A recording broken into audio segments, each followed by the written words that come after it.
예, 여러분, 부활의 기쁨이 여러분과 함께 하기를 바랍니다. 그동안 이 코로나 사태 때문에 힘들었는데, 이제 더욱더 이 부활의 큰 기쁨이 여러분과 여러분의 가정 또 여러분의 교회에 충만하기를 기원합니다. 예, 이 시간에는 이제 칼빈의 신학 체계 및 논증 방법, 특별히 뭐 그의 이 주저였던 기독교 강요를 중심으로 해서 한번 살펴보고자 합니다. 이제 이 칼빈의 신학을 먼저 살펴보고 앞으로 이 칼빈의 신학에 뭐 거의 절대적 영향을 받았던 이 개신교 신학, 특별히 또 개혁 신학주로 Reformed Theology 쪽에는 더 그렇죠.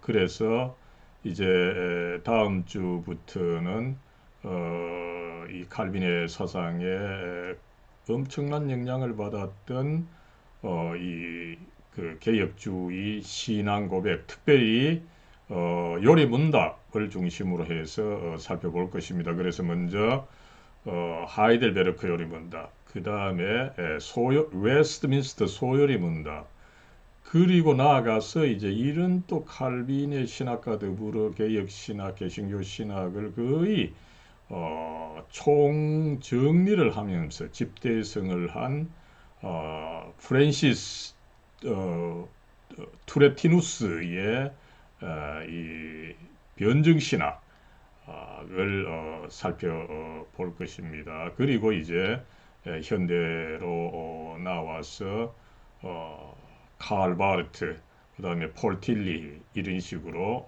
나아갈 것입니다. 예, 이 시간에는 그 칼빈의 신학을 다루어야 되는데 여러분 이 칼빈의 신학은 16세기 종교개혁 시대에 나오게 된 거죠. 그러다 보니까 16세기다 보니까 그전 이 스콜라주의가 여러분 1200년대 후반 13세기 후반이었죠. 그러다 보니까 이 13세기 후반으로부터 16세기 초반까지 거의 이 350년의 기간이 흘렀습니다. 그러다 보니까 이 시기에 과연 그 어떤 일이 일어나서 이제 그 강력했던 중세 가톨릭 교회의 시대가 약화되고 다시금 이 개신교가 일어났느냐, 그 배경이 뭐냐, 이것을 잠깐 서론적으로 한번 살펴보겠습니다. 그리고 나서 이제 칼빈의 신학 체계와 구체적으로 그 논증 방법을 살펴보고자 합니다. 여러분 먼저 이 13세기 참 13세기가 어떻게 보면 중세의 그 정점이었죠. 13세기에 그 발전했던 이 스콜라주의 시대로부터 16세기 종교개혁 시대까지 약 한 아홉 가지 그 포인트를 잠깐 한번 살펴보도록 하겠습니다. 여러분, 먼저 이제 이 스콜라주의가 1200년대 13세기 있었는데, 그 다음 세기부터는 정말 그 앞세기가 어떻게 보면 축제의 시대였다면, 그 다음 14세기는 기근의 시대다. 이렇게 유명한 그 역사학자 번즈라는 학자가 그렇게 이야기를 했습니다만은 특별히 이 14세기의 흑사병이죠. 여러분, 이 흑사병이 사실은 1347년부터 1350년까지 약 한 3년간 있었는데 당시 유럽 인구의 3분의 1이 사망을 하는 정말 참 어마어마한 대재앙이 있었던 것입니다. 이것으로 인해서 교회에 여러 가지 이 신심도 변하고 그랬던 것을 알 수가 있습니다만은 먼저 이 14세기 흑사병 그리고 나서도 이 흑사병이 거의 한 10년, 12년을 주기로 계속해서 종교개혁 시대까지 있었던 것을 우리가 알 수가 있습니다. 그리고 여러분 이제 두 번째로는 이제 14세기, 15세기에 뭐 그 이후 계속해서 발전하게 되죠. 민족 국가가 이제 발전하게 되는 거죠. 지난번 제가 중세 이전에 중세 초기에 유럽의 상황을 말씀을 드렸습니다만 중세 초기에는 어땠습니까?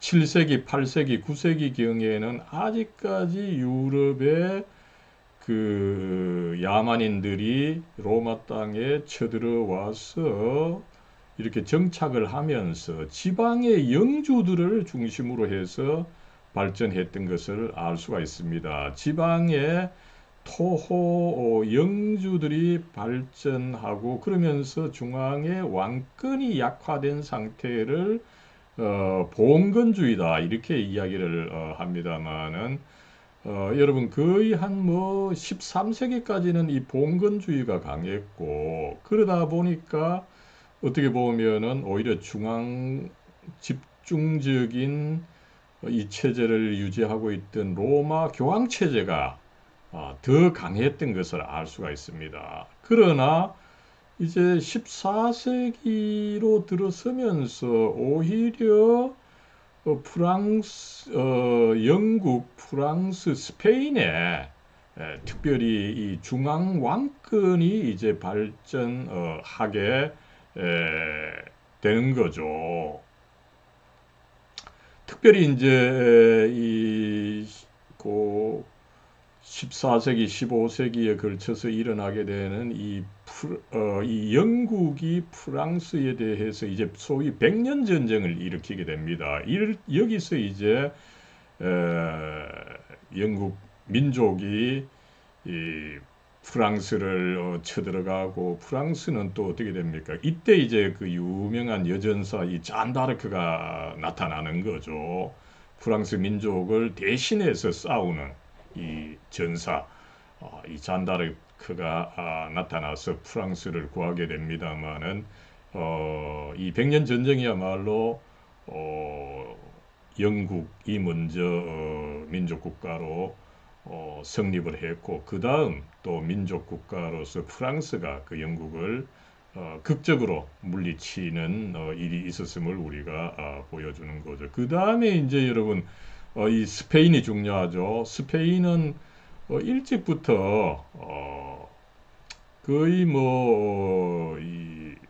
8세기, 9세기부터 이슬람의 지배를 받아왔던 나라입니다. 그러면서 거의 한 800년간을 이제 그 독립전쟁을 하면서 이슬람을 격퇴하기 위해서 이제 소위 그 리캉키스타라고 하는 국토 재탈환 운동을 벌였던 거죠. 그러면서 이제 결국은 15세기 말경에 유명한 이 카스티유의 페르디난드, 그 다음에 오늘날 바르셀로나 쪽이죠. 이 아라곤 지역의 이사벨라 여왕이 이제 합치면서 이 두 나라가 두 왕국이 하나의 통일된 왕국을 이루면서 드디어 이 15세기 말경에 스페인을 이제 완전히 그 재탈환을 하게 된 거죠. 이러다 보니까 스페인이 강력한 왕권을 가지게 되고 여기서 이제 또 콜럼버스를 신대륙으로 보내고 그 유명한 아마르다 이 무적 함대를 건설을 했던 이런 역사가 있는데 이 모든 것이 사실은 이제 과거에는 없었던 이 민족 국가가 이 발전을 하게 되는 거죠. 여러분 그렇게 이제 민족 국가의 왕들이 강하게 되면 어떻게 됩니까? 그 전에 왕들이 약했을 때 유럽 전역을 석권하고 있던 교황권이 약해진다. 이런 이 당연한 결과가 일어나는 거죠. 그래서 이 14세기, 15세기 교황권이 그 이전과는 말할 수 없이 약화되고 나아가서 분열하게 되고 이 혼란통에 또 어떻게 됩니까? 타락하게 되는. 그래서 결국은 이 종교개혁의 어떤 그 원인을 가져오는 결과가 있었던 거죠. 예, 특별히 이 교황권이 어떻게 됩니까? 어, 1309년부터 1377년까지 그리고 그 이후 또 한 40년간 거의 1세기 이상이나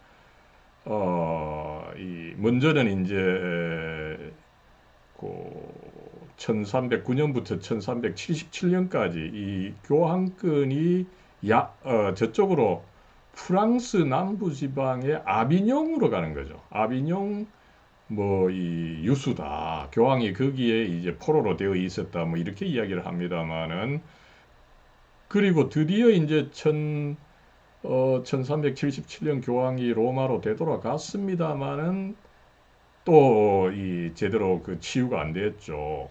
다시 거기서 어, 뭡니까 그 반대 교황이 나오고 교황이 두 명이 있고 대분열이 있었던 거죠. 여러분 그럴 때에 이제 어떤 문제가 생깁니까? 그 교황이 약하다 보니까 이제 그 지방에 있는 이 성직자들의 타락이 일어나는 거죠. 뭐 자기네들 마음대로 해도 위에서 그 감시 감독하는 사람이 없다 보니까 타락이 일어나는데 어떻습니까? 뭐 대표적으로는 성직 매매가 일어나는 거죠. 그 당시 여러분 이 성직은 참 대단했습니다. 사실상에 있어서는 그 지방의 주교, 대주교 이런 자리는 사실은 거의 그 지방의 영주들과 그 지방의 어떤 그 권력과 맞먹는 대단한 권력을 가지고 있었고 또 수도원도 마찬가지고 그죠?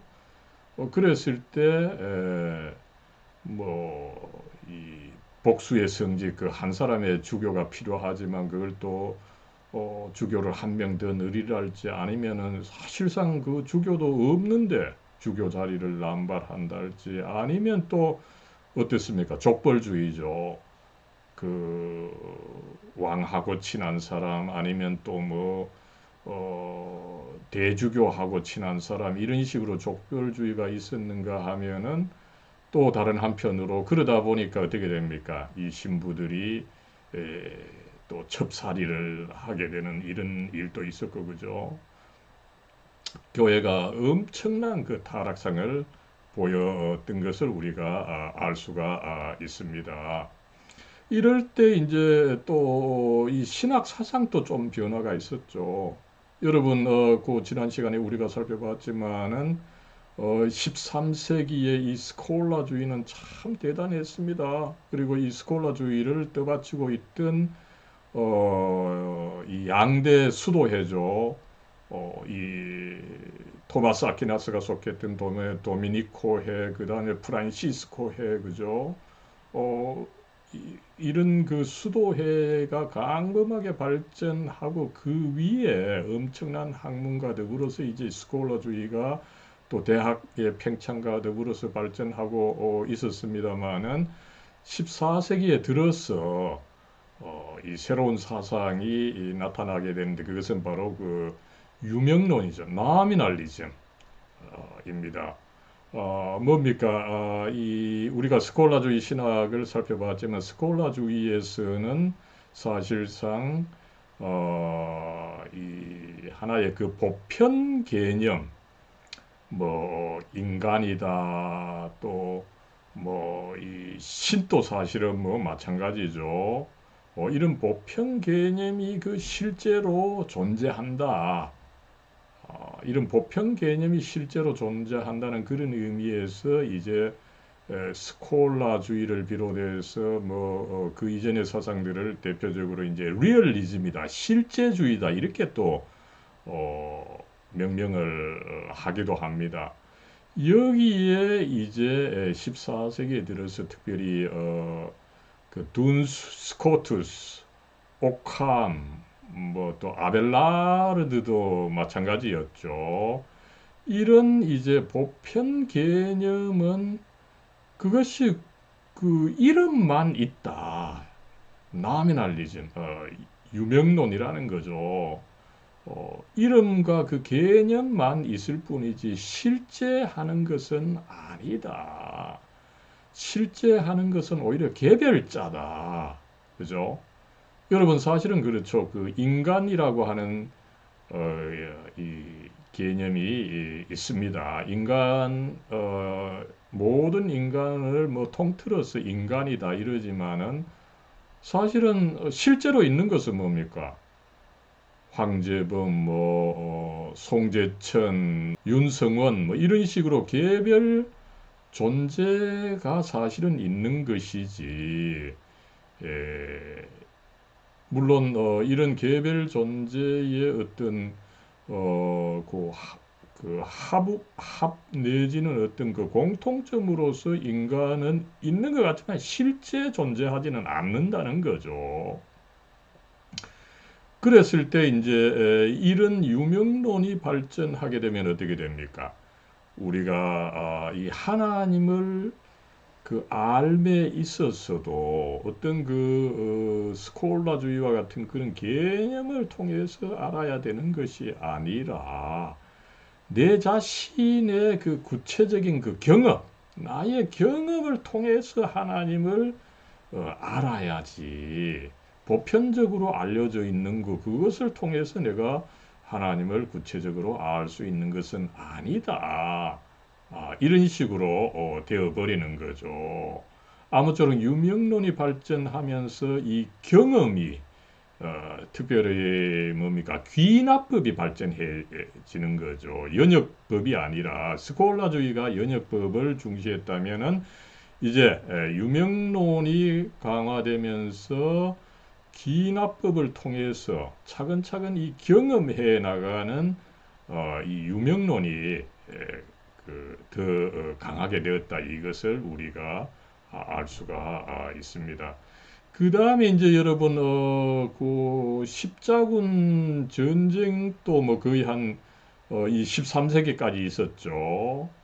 그러면서 이제 이 십자군 전쟁이 뭡니까? 이 사람들이 많이 이 움직이고 하다 보니까 도시가 중요해지고 그러면서 이제 또 어떤 상거래가 많이 일어나고 이러다 보니까 수공업자들을 중심으로 하는 이 부르주아들이 발전하고 확산했다는 것을 우리가 알 수가 있습니다. 그래서 이 지방의 수공업자들이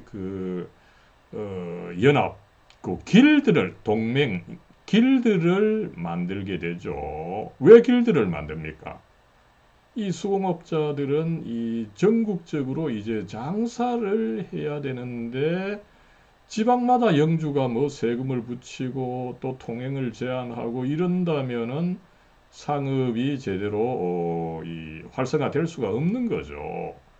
그래서 이 길드는 지방의 영주보다는 오히려 중앙의 왕을 중시하게 되는 거죠. 왕과 어떤 계약을 해서 그래 되다 보면 왕도 도움이 되고 이 길드도 도움이 되는 이런 상태가 있다 보니까 이 길드를 중심으로 하는 수공업자들, 이 부르주아들이 더 발전하게 된다. 이것을 우리가 알 수가 있는 거죠.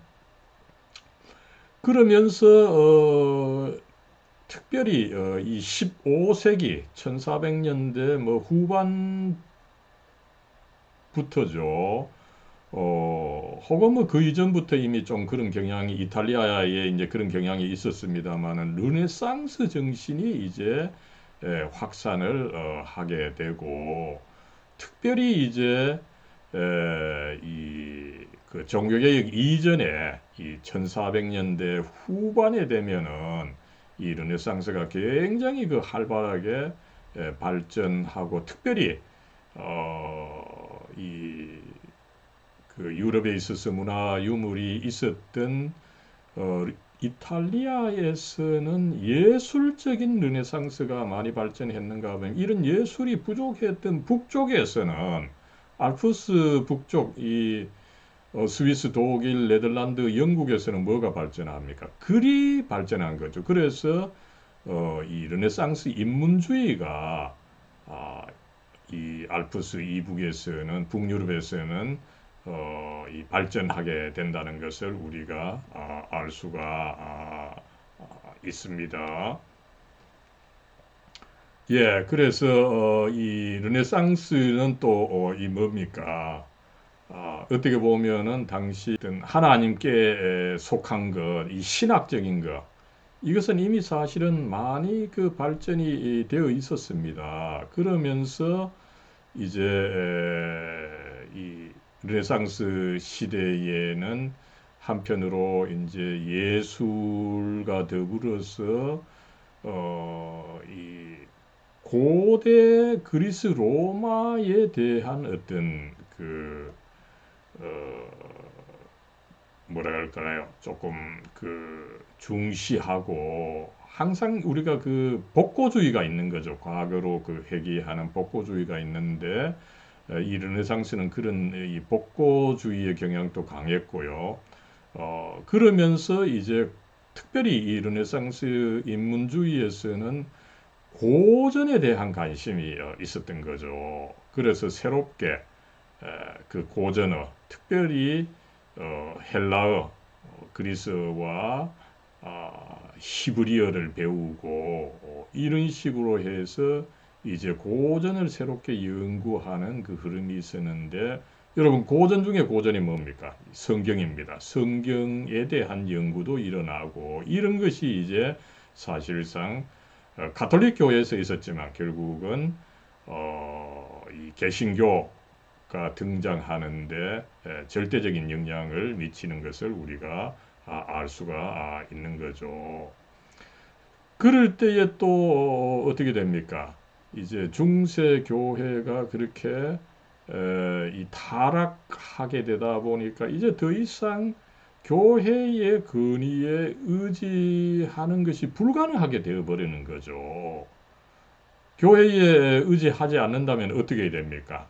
인간이 이제 자기 스스로 이제 일어서서 독립을 해야 되는 거죠. 그러나 여러분, 인간은 자기 스스로 한다는 것은 사실상 불가능하죠. 뭔가 또 자기의 그 규범이 있어야 됩니다. 그 규범이 뭡니까, 여러분?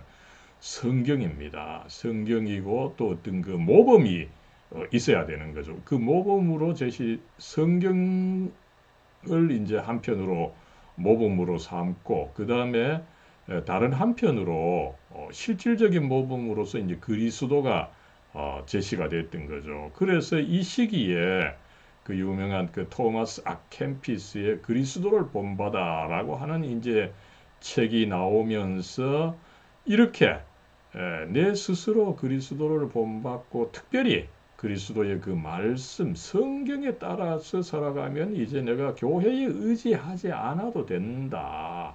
이제 자율적 인간의 어떤 그 이념이 나오게 되는데 이 자율적 인간이 스스로 경건하게 이 살아가는 그런 태도를 일컬어서 이제 근대적 경건이다 이렇게 이야기를 하고 있습니다만은 이 근대적 경건이 이제 15세기부터 발전하는 것을 알 수가 있고 여기에 사실은 여러분 루터도 그 큰 영향을 받게 되고 또 심지어는 루터의 어떻게 보면 뭐 선구자라고 볼 수 있는 에라스무스도 이 근대적 경건에 영향을 받았음을 우리가 알 수가 있죠. 그 다음에 이제 우리가 또 놓칠 수 없는 것이 그 인쇄술의 발견입니다.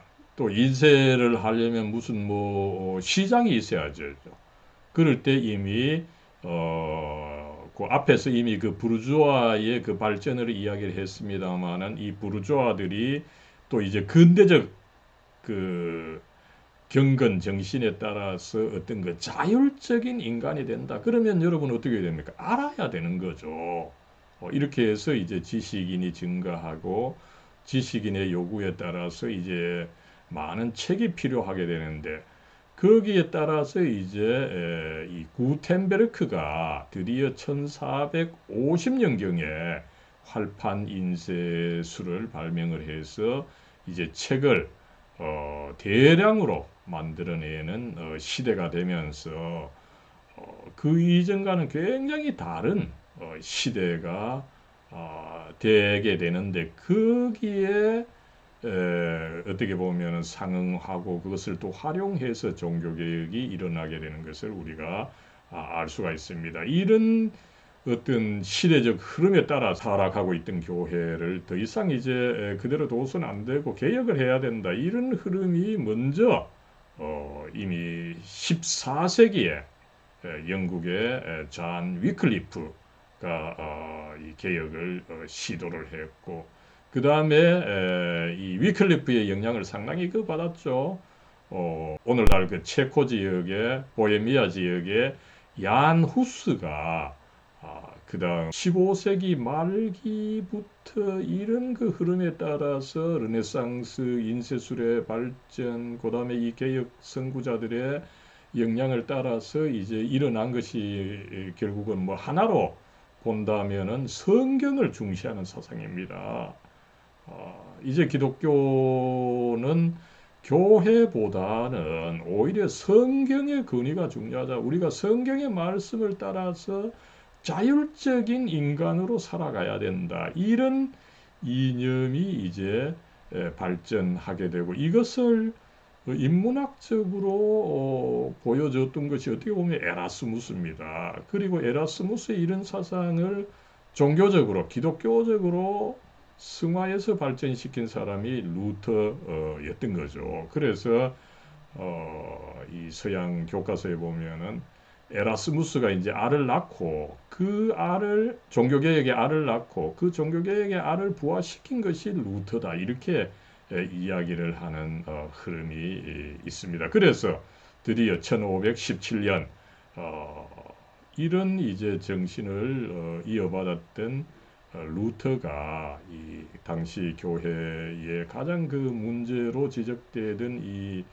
면죄부 판매 이 관행에 대해서 문제를 제기하는 95개조를 성당 문에 게시함으로 해서 종교개혁이 시작을 했던 거죠. 또 칼빈은 이런 흐름에 영향을 받고서 나름대로 아마 고전과 더불어서 이 성경을 연구하면서 이 개혁 정신을 이렇게 조금씩 익혀갔던 것이 아니냐 이렇게 볼 수가 있겠습니다. 아무쪼록 이제 이렇게 간단하게나마 지난 시간에 우리가 스콜라주의를 살펴봤기 때문에 이 13세기 스콜라주의부터 16세기 초 종교개혁 시대까지 한번 조감을 해봤습니다.